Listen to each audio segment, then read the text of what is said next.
Good afternoon, everybody. This is Dr. Heather Denniston, and this is the Junk You Should Know Show. And with me today is Alexandra Zissou out of New York. And welcome, Alexandra. We are so glad to have you. Thank you. Yeah, you're I'm welcome. Super psyched to be here. Well, this is one of my new favorite topics, and I hate to say I'm a little late jumping on the bandwagon because this has been a subject that's been growing for some time, but I'm sure in my defense, Alexandra, you come across people who still don't have any idea. There's no such thing as too late. Today is the first day. Today is the first day. We are talking about chemicals in your home, how to greenify your home, what to watch out for, what to look for, how to make slow shifts and make it doable for your family. We're going to hit all of that today. And so I'm super excited. But first, I want to tell you guys how I met Alexandra because I'm pretty honored that she's here because I saw her in a movie, which was really exciting. She was in a documentary called Stink. If you have not seen it, go to Netflix, watch it. It's one thing that just really got me ramped up about talking about this with you guys in regard to how it affects your wellness. And Alexandra was in the movie as someone who comes into homes and evaluates and helps you to bring to the light. Throw everything out. Okay, to throw everything out. That's actually, I'm trying to say it in a really nice way. Right. Toss out the shit. Right. Well, it's so funny because you actually swore in the movie, and I'm like, I did. Sorry. She is my sister. I love it. No, that was hilarious. It actually. There's no sugarcoating. There's no sugarcoating. There's no sugarcoating. So watch the movie, guys. But I want to talk a little bit about your personal background, Alexandra. You are a writer. You've written for some great publications. Tell me a little bit about who you are and what you're about. So I got super into this. I'm a journalist. I've always been a writer, worked for many publications from the New York Observer, the New York Times. And when I was pregnant with my first daughter, I started researching the kind of pregnancy I wanted to have. A close friend of mine asked me, how was I had always eaten like super organic, very healthy. And she said, how are you going to make the rest of your home environment as clean as the food you're eating? And I had no idea. You're saying that you're late to the game. That was my moment where somebody said to me, do you know about paint? Do you know about plastics? Do you know what else is there in your home environment that you need to clean up as you're incubating a thing? That's now my 13-year-old daughter. But anyway, it was a real wake-up call. And from there, I couldn't go back to just writing like pieces about food and fashion. So I started doing that. So then from there, I wrote 4 more books. The first book being the Complete Organic Pregnancy. Then I wrote a book called The Conscious Kitchen. I wrote a book called Planet Home with the founder of the cleaning product company, 7th Generation. I wrote another book with his daughter, with whom he founded a sexual wellness company that sells organic tampons, organic personal lubricant. And I wrote a book with my butcher when I wanted to eat clean meat. So I just sort of became an environmental health journalist and advocate. I was very excited that John Whalen, the director of Stink, invited me to be in his movie to sort of show how you do this like in real time in your home. And it's just been a journey. I mean, I just haven't stopped since that moment. When you learn this stuff, which we will talk about today, you don't unlearn it. So I can't stop. There's so many things to do to safeguard your body, like defensive driving for your health, for your body. It's just super easy. It's totally overwhelming, I know, but then all the actions that we're going to talk about today are empowering. Yeah, I think that's very, very true. And I love, you and I have spoken a couple times before, and I love that you can start anywhere and you can make the tiniest of shifts and they do have a big impact. And it's kind of like, I coach a lot on nutrition, and it's like you can make some small shifts sustained over time, make huge transformation. Yeah. And so that's really, really important as we foray into, well, why would we want to do this? So tell me a little bit about the extent that people are exposed to chemicals. There's a couple concepts that were new to me recently. The concept of layering, the concept that there's no policing. So can you talk to me a little bit about what we're dealing with? Yeah, so actually in the movie, if people watch it, I sort of go through many different rooms in the house, and that's what you're referring to with the concept of layering. In every room of our homes, we're exposed to things that we're not thinking about. So there's cleaning products, there's beauty care products, There's stuff in your laundry room. There's stuff in your mattress.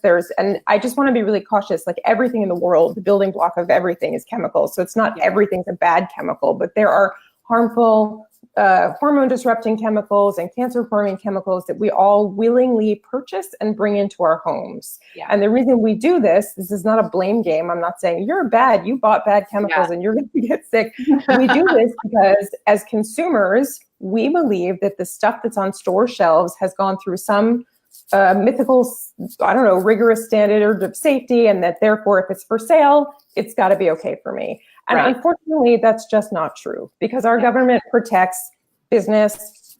Our government protects chemical companies. These are the people earning money. Us conscious consumers, not really earning money. Yes. Or maybe we are, but we're still not as important as businesses. And that's how it goes. So the burden of proof is on us, our body burden, our bodies. So when we get sick, something maybe can get taken off the market. But until then, we're guinea pigs. Yeah. And when you learn this, then you're going to become a label reader. Then you're going to read for other things when there are no ingredients. There's no such thing as ingredients. You don't have to disclose the ingredients in cleaning products, but you can see on the bottle, there will be a skull and crossbones. So even if it doesn't say chemical you don't know, chemical you don't know, chemical you don't know, you can look at a skull and crossbones and say, I don't really want to buy that with my hard-earned money and take skull and crossbones into my home and spray it into my air. So that's a big concept.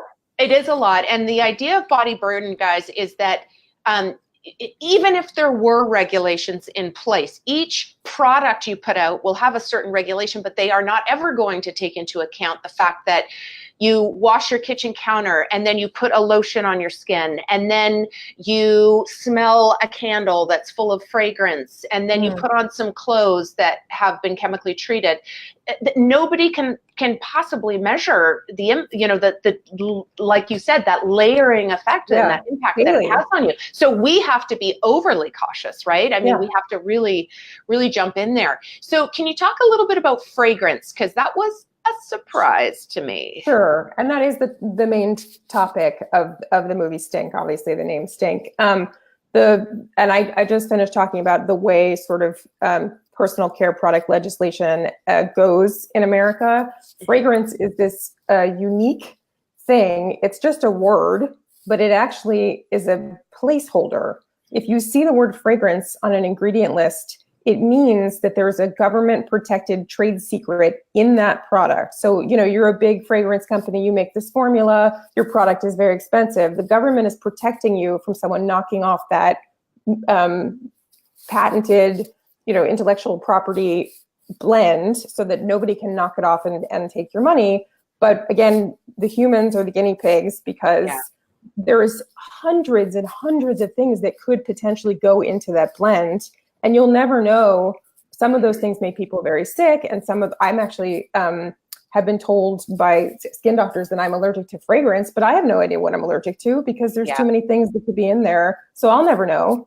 I know certain things like laundry detergent gives me more of a rash and a headache than other things. So maybe there's some sudsing agent that I'm allergic to, but I'll never know. Yeah. So that's it. Fragrance is a total loophole, and is really like it's just this good example of what's wrong with personal care product legislation in America, which may make everybody fall asleep. You just want to smell good. You just want to, but it's fine, because you now know when you're out there looking for a fun new product, see the word fragrance, put it back on the shelf. Yeah, no, and that's great. And there's so many options out there now of essential oils and different things that you can, and you actually made a great point last time we had a conversation that we have to be a little bit careful about that too, but at least it's better than 107 chemicals that you don't know what they are. So I'm still very sensitive to essential oils. Certainly if you find a product with an essential oil in it, you want something that's a natural essential oil, or maybe even organic. And, there have been studies that prove that certain essential oils can be hormone disrupting as well. I know lavender has been looked at for years with varying degrees of data. And, poison ivy, that's natural. That's as natural as it gets. And obviously it can be allergenic to people who are allergic to it. So just because it's natural doesn't mean it's perfect, but it's certainly better than a trade secret. you mentioned the word hormone disruptor. Can you talk a little bit about that? Because I think folks may not fully understand like what we're talking here when we're talking about estrogen dominance and all of that. Sure. So there's a lot of chemicals that are the building blocks of various personal care products, especially, but also found in, especially in the fragrances and cleaning products. And, our bodies are regulated by a hormone system. And when you're exposed to these chemicals, especially either low or high doses or over a period of time, or because you're using 20 products a day with varying levels of hormone disrupting chemicals in them, they can literally, especially in moments of development, which means during pregnancy, during puberty, and other periods of time when we're in development, but also just in general, they can change the course of what your hormone system is doing and literally block it. So if you think about your hormones going along and there's a stop sign and naturally your body's supposed to continue this way, if you get this, it reprograms you and sends whatever's happening off in a different direction, and you can get sick when that happens. That's the most basic, weird, awkward drawing on live Facebook that I can draw you. It's an excellent illustration. Thank you for your hand puppet gestures, and that was awesome. But no, it's so true, and I think a large part of my audience is menopausal women or perimenopausal women, and ladies, we already have enough trouble with, creating an equilibrium with our hormone shifts as they happen. We don't need to throw a bunch of, hard right hand and left hand turns at it by. Yeah, it's a good thing to say to this audience that's aware, whether you're buying the wild yam cream or whatever you're doing, there are things that can move your hormones around. I mean, that's what the creams are doing. Yeah. You want them to help you with your hormones. You're using something that disrupts what's happening to send it in a way that's going to make you more comfortable in that instance. But we know this stuff exists and works and can really change stuff. Like, you bring up such a good point. I actually use a progesterone cream, and you use it topically, but the whole point is that it gets internal. And so the point is that, okay, guys, then everything else you put on your skin is going to go that direction as well. And so we need to be aware of that, bug repellents, lotions, shampoos, all of those things. Nicotine patch. Yeah, nicotine patch. Good point. Body's largest organ. What you put on it goes in it. Yeah, great example. And so I think that's important for us to be thinking about. For whoever who is watching, please let us know that you're there and where you're watching from. We'd love to say hello to you. So we talked a little bit about the FDA and that there really isn't regulation there, and also that the government is vying toward the deep pockets, and the altruistic sense of that is, I mean, we want to protect our country's businesses and that sort of thing, and it's conflict of interest, obviously, and so we have to be aware of that, and so we have to be taking our health into our own hands and not thinking that somebody else is going to be responsible for that. I feel slightly positive about there is a trend that even the bigger businesses are understanding that transparency is hot. I think people are doing a pretty crafty job of it, but at least like in 2019 versus when I first started doing this work for the Complete Organic Pregnancy, it's like they know, I think the writing's on the wall. I think there's going to be more and more ingredient disclosure. And I've seen even from fragrance companies that the list, like, here are the 5 chemicals in. I mean, the problem then is we also have to be more educated. I don't know what those chemicals are, and I've been doing this forever. So for me, I find it easier just to avoid. But I think we will get to a point where there will be more disclosure, and there's lots of bills going on, and they get knocked down, and then people water them down. And I mean, there's a lot of people working on this. Which is great. Behind the scenes. I'm on a board of an organization here in New York called Clean and Healthy New York, and we're always doing they're pushing all kinds of personal care stuff right now in Albany. I'm actually going on next Tuesday to go lobby for personal care ingredient disclosure, also chemicals found in tampons. That's going to be a big part of that day. That's huge. In Albany, in case anyone's in the New York area and wants to come, get in touch. Good. I'd love to see you there. I love lobbying. It's fun. That's great. We need people like you, Alexandra. There's lots of us that I'd rather have a root canal. Yeah, you know I how didn't it know works. how it works, so it's interesting to see it firsthand and to really Yeah. like shake hands with your elected officials. They work for us. If this is something we want to see, show Yeah. up. Well, and I think you make a good point too. We see it, shelf space is worth a lot of money. And when you see shelf space starting to be taken up by more organic products, and that's what people are asking for, then companies can't help but respond at some point. So it's Right. our We voice. still have to be very vigilant because some of the Yeah. stuff that's coming on marketed as clean is really not that clean. Yes. And I think the last time we spoke, I was saying my favorite things to use are really like I live covered in organic coconut oil from head to toe. It's Yeah. one ingredient. I wish that they grew coconuts closer to where I live, but I can buy it in a glass container because plastic chemicals, can and do leach, especially into fatty product, which coconut oil is. Yeah. And one ingredient, and I can eat it. Yeah, which is time. and having that as a philosophy, don't put anything on your skin that you wouldn't put in your mouth and swallow, because that's where it's going anyway. So I think that's a great rule to live by. And there's so many, DIY, do it yourself, DIY options. I do that all the time. I always get that one wrong.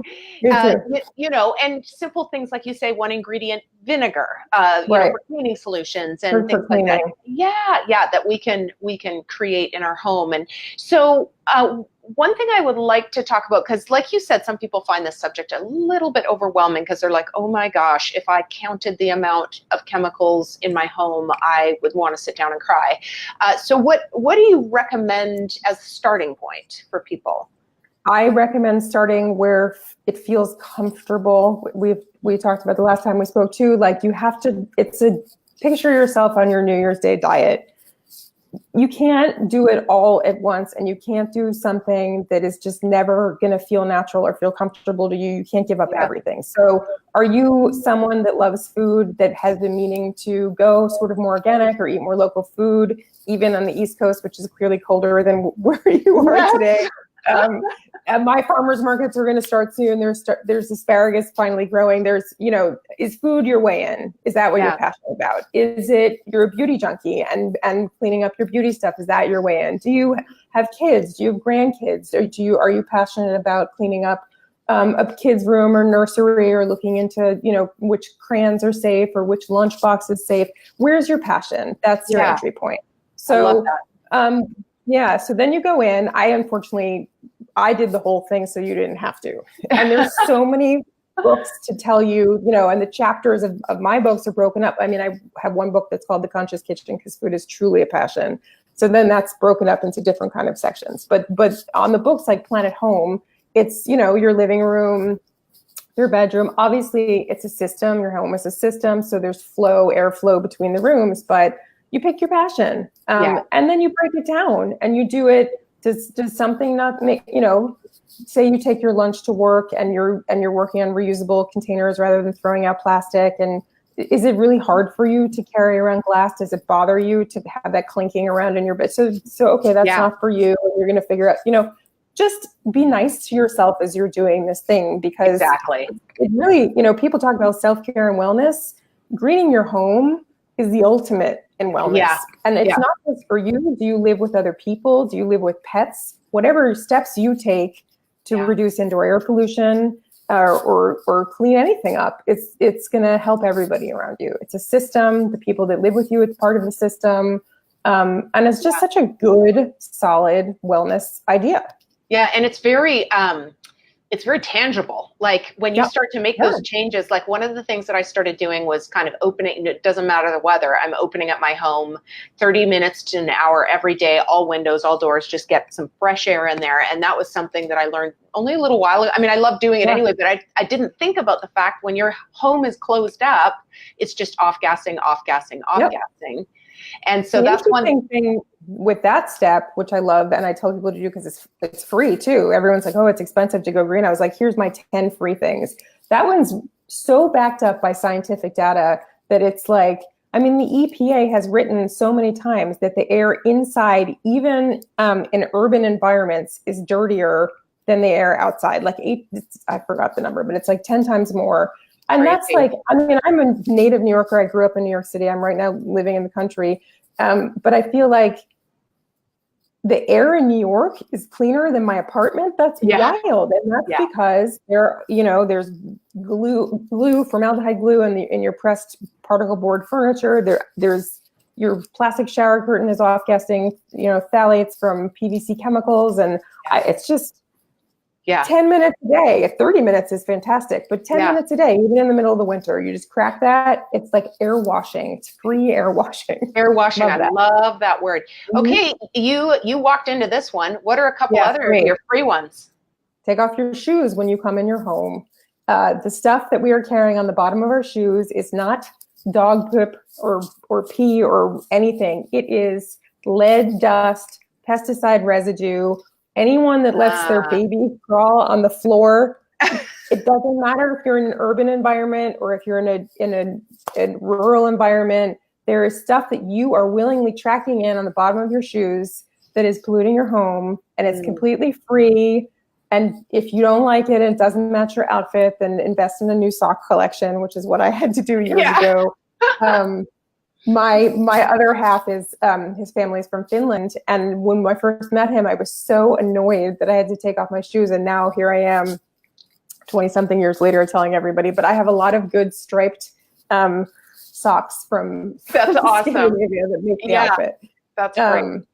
So that's good. Thank you. That's a really good one. There's so many things that are free, but really shoes off, open the windows. This is everybody's like, oh, I don't want to throw everything out. I drink out of glass jars, and it's my peanut butter jar. It's my, it's pickles. I think they look cute, but maybe other people don't. But you don't have to go out and buy all new stuff. Nearly free. I would really caution against using nonstick pans for cooking, and nearly free is going to any store or antique stuff. I couldn't think of the word antique store, and getting an old cast iron pan, super cheap. Iron is good for our diets. Iron, it's okay if it leaches into your food, and we know that it does, but we don't want the other chemicals leaching into our food. So that's almost free. It's a great one. Again, the glass jars, you don't have to buy all new glass storage containers. Just stick it in glass jars and leave enough room so that your food isn't touching the lid. These things are, really easy. Really cheap. I love that. That's super helpful. And again, you guys, I haven't spent too much time here, but Alexandra has a tremendously resource-packed website. And she also, I'm going to just bring this up, she's got a great Facebook page as well. And so I'm just going to let that show for just a moment so that you can go and like her page, because she's posts all sorts of great stuff there. But tell us a little bit about the resources on your website. Can we find links to your books and to blog posts and things like that there? That was a good setup. Thank you. Yes, and thanks for putting that across. There's links to all my books. There's some blog posts, which I need to get back to doing from the books. And there are also links to the articles I write all over the place. That's great. And so there's tons of stuff on there, and there's always a way to get in touch with me if you wanted to email me or ask me something or tweet me and ask me something. I'm around, and I'm obviously obsessed with the topic, and you and I have gone like in and out of the rooms of every house right now, but I can be very linear and very narrow if you had a question that was more specific. Well, and about a specific chemical or a specific problem that you need solving. And also, if you post on the Facebook page, a lot of the people there know a lot of stuff too. And so sometimes the community gets involved and has lots of tips and stuff about as you're going through the early stages of the process of greening, or even I post stuff sometimes this far into the game when I can't think of what to do about something, or I'm, trying to find a couch that's not going to off-gas too badly, or it's interesting to see, because the business world is innovating and new products come up and stuff all the time, and new ideas. So that's exciting. Yeah. That's excellent. Are you still going in homes as a private consultant? Are you just doing more writing still? I do whatever people get in touch with me for. At the moment, I seem to be heavier on helping consulting with businesses and organizations and translating their sustainability initiatives into consumer English. But if you have something, or if you want to meet, if we live near each other and you want me to come over, I will. If you want to Skype it, we could. FaceTime. I've done that. I do it all. You know, That's it's great. really like, you want to go green, I'm here. We can figure out a way to talk. Okay, that's great. I know there's a couple other questions. If you guys, I know we've got a good group of folks watching. Hi, Linda. Hi, Mercedes. Great to see you. I know there's, as I said, there's a good group of folks watching. If you guys have any questions, please just throw them out there. We're available for you. Okay, I've got a couple questions. I know part of your answer to this. So there are some green product companies out there. You mentioned Seventh Generation, which I also like. As a consumer, because there is no definition for green specifically, is there? And how do I know what companies to look at or to buy from? So because I started as a journalist, and I believe very strongly in the separation between someone who's trying to do advocacy and education work and someone who I actually do work with companies sort of behind the scenes, I worry a lot about saying go buy X company, Y company, because the manufacturing chains that exist to create products and bring them to the marketplace are multifaceted, and mistakes can happen. And I would be very unhappy to tell you this is totally safe by this, because shit happens and I don't know enough about it. So there are third-party certifications that are a better idea than relying on what does Lexi use.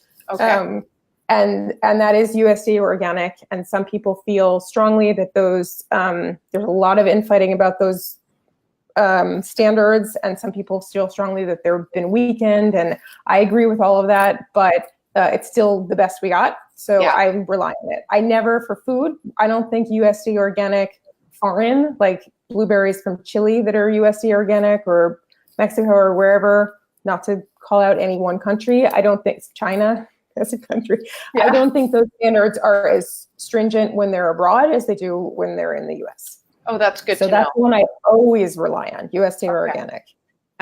Great. I rely on things like the Environmental Working Group's Skin Deep database. They have a product rating for all kinds of stuff now that is very useful. But I don't rely on this stuff blindly. I then still read the labels. I then still, check out something if I don't know what that chemical is.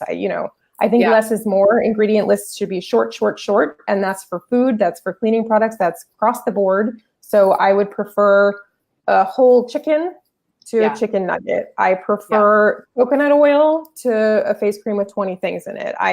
Less,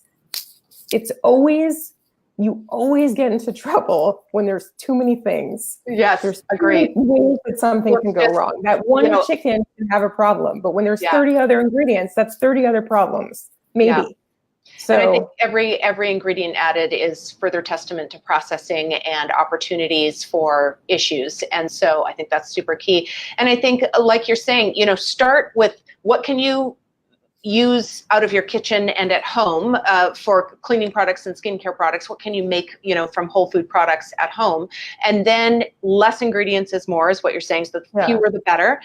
Look for organic certification. Third-party certification. And there are also other certifications for, energy efficiency or whatever. Just read up on the certification and make sure. Sometimes cleaning product companies slap a certification on it, and when you read about it, it turns out that they're self-certifying.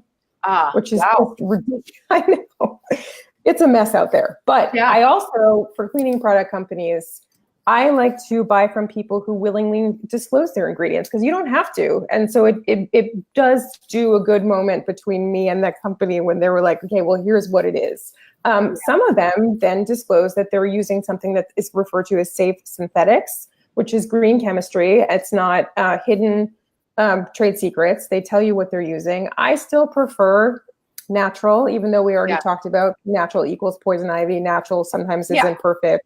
I still just vote with my dollars in the direction of not green chemistry, but I'm glad that somebody's doing green chemistry. So these are just sort of my standard approaches to that's great.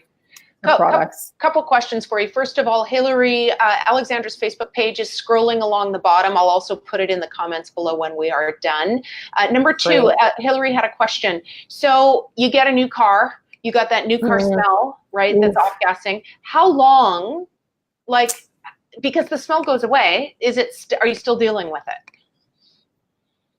I have, you're still dealing with it. I've never had the experience that it truly goes away, and you will notice that you're feeling better about it. And then there'll be like one hot day where you're like, wow, really smells. That's because it's still happening in the heat from the sun and all the chemicals. Yeah. I've only ever had that experience once with a new thing. I drove with the windows open in the middle of the winter. This is not practical for everyone, but if you do have a space where you can keep it away from, rain or just have something over it, I would just leave those windows open for a really good long while. And you will find sometimes even like 2 years later, if it's hot enough in there, you're going to smell something. So I'm glad that you already know to ask that question. It means you're aware that a new shoe smell, shower curtain smell, new car smell, your nose knows. So you already know that that's not great. And if you can leave those windows open, I find that really helps. And there is no like stop date because we don't really know what's going on in there. It's an ecosystem. Yeah, and it's kind of like a half-life, like of any chemical. It halves and it halves, and it's like it's there forever. I just remember one time being like, "Oh, it's done," and then I was like, "Oh." I went into Gold's Gym 2 days ago, and it was a physical onslaught of a chemical smell. I'm like, and I'm not actually like, I'm not one of those people who's super sensitive to it. And I said, "What is that?" They had literally varnished all of these walls, and there were 150 people in there just breathing heavy, sucking it in and out. I turned around and walked out. Very open lungs. Yes. And so, I mean, if people are not aware and they're not going to watch out. Like I thought you should have closed your doors and let everybody, get out so that this doesn't, affect everybody.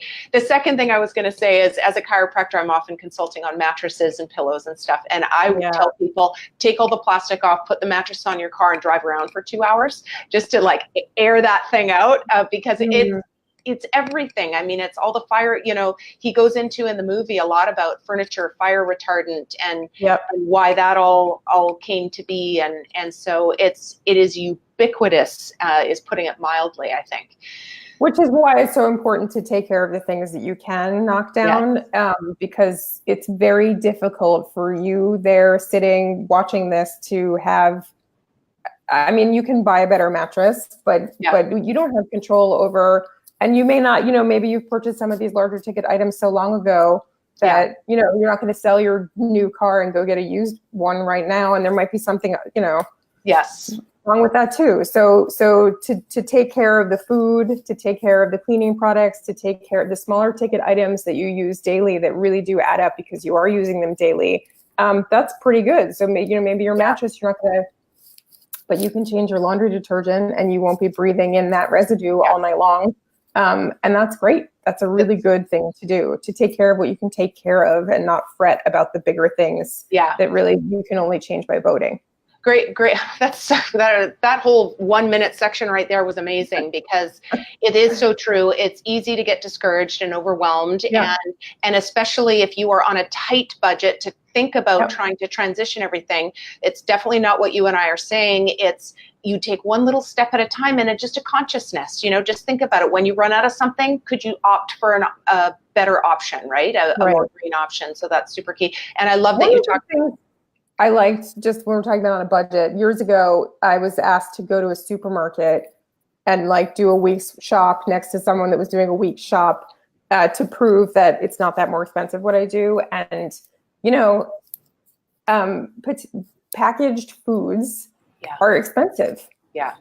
Like I don't buy bottled water. I don't buy soda. I don't buy, chips and it really does add up. I'm not saying that the price tag of an organic apple next to a conventional apple isn't different, but just, you avoid the other stuff, which by the way is, I know we don't want to talk about it, but it's better for you anyway. Plus you're reducing plastic packaging and waste, and you buy less. So you're reducing food waste, it kind of, I can figure out how to even it out, but I'm a little obsessive.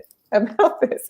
But I just feel like, you know, when we're having this conversation about price, yes, but we're all, you know, there's a lot of externalities and I mean, there's just so much involved there, and it's really just, it's just thoughtful, careful and shopping, which is boring to some people. I happen to love it, obviously, but I think it's value too. It's what, once you start to really look into this, you start to value and understand why it's so important, and then the up cost doesn't quite matter as much, and you might exchange it to not do something so that you can do this. Right. And because you can't visualize the gains longer term. I can't promise you that this will make you healthier, but it might. And those healthcare bills, I mean, who knows? But that's a gamble I'm willing to take. Yeah, me too. One last question from Hillary. Shampoo and conditioner, those are hard. Do you have recommendations for, and I know you don't necessarily want to be brand specific, but do you have thoughts on that? I don't think of it as that. I mean, I have the added thing that I can't use fragrance, so I feel like it's harder for me. And I do have a fragrance-free, organic-ish thing that I use, and I found it. Is it hard because you don't think they're as effective, or is it, I feel like there's a, you know, if you have I mean, even on Amazon, or there's a website called Thrive Market, or you could go to, if there's a Whole Foods with you and a Whole Body, there's a whole world of hair care that is in the natural realm, widely available now. You know, if you shop Amazon, I mean, there's just so much out there for every kind of hair, even color treated hair. I mean, I think there's a lot out there. Yeah. I mean, that's going to be like a party for you to look through all of it. You mentioned Thrive Market. Let's just talk about that, because I love Thrive Market. It's a $25 annual fee, and it's really, really decent prices on really, really, really good products. And I feel super comfortable mentioning them.